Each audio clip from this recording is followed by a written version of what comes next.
So it's evening time. It's around 8 o'clock, and what do you say? It's been a horrible day in every respect. About 11 o'clock this morning, the earth shook. The icefall started to move drastically.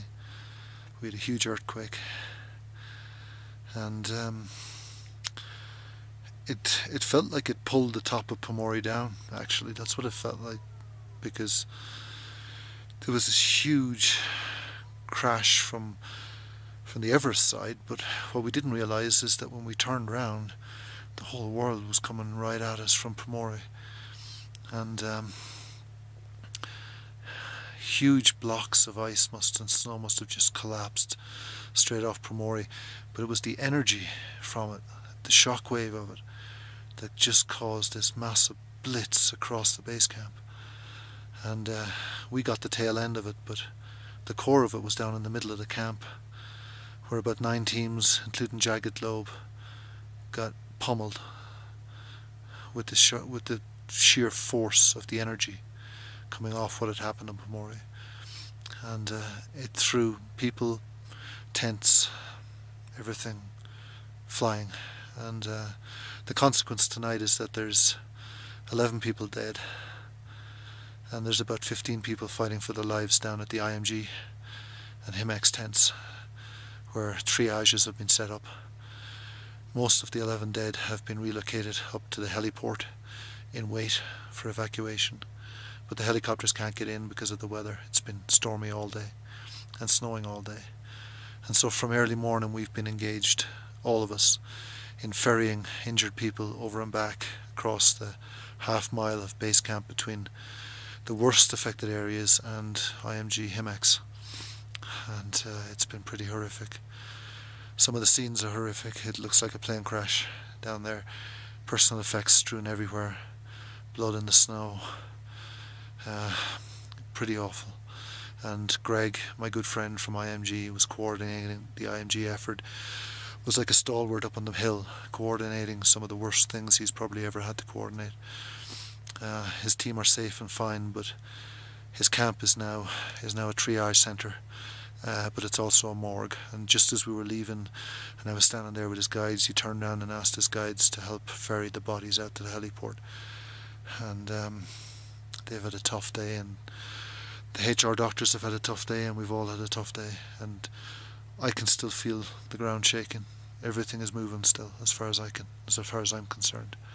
I've not been able to shake the pure fear associated with having everything under you move dramatically fast, and then look round just as everything is moving shockingly, and have this wall of snow and ice come forcing its way down, and it was horrific. And there's been a lot of horrible fatalities, and there's been a lot of horrible injuries. And Paul from Dublin, who I met back in Pembrokeshire with Jagged Globe, has sustained some very serious injuries, and I'm very, very worried about him. Very concerned. He's got to make it through tonight, and he's got to try and get evacuation, and I feel helpless. But all I can think about is Paul and how he might be. My other friend Paul Pottinger is up at Camp 2. There's teams at Camp 1 and Camp 2, and tomorrow morning we all got to figure out how the hell to get them down.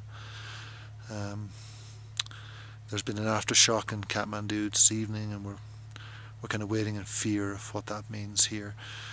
So it's nervous energy, and it's very, very frightening. Very, very frightening day on Everest. More so than last year by a long shot.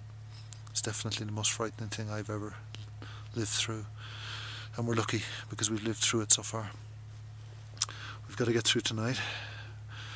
We've been told not to really sleep, to wear our helmet, to close up every little inch of our tents, seal ourselves up, and hope for the best. And that's what we're doing. And there's a couple of stars in the sky, and the moon is visible, so with a bit of luck the skies will clear so that helicopters can get in and get those badly injured people out first, and then start getting people down from Camp 1 and 2, and then we figure out what the hell we do. This is not just a catastrophe here, it's a catastrophe down in Kathmandu. where a few hundred people have been killed there.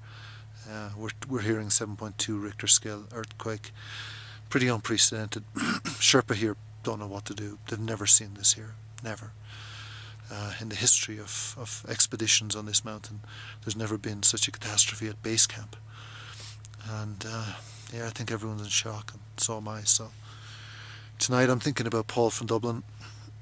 I'm thinking about all the people down there that are in need of evacuation and medical help, and crossing my fingers and toes that everything that can be done will be done, and that he'll get out and get to a hospital and get home, and we can share a chat about these stories at some point in the near future.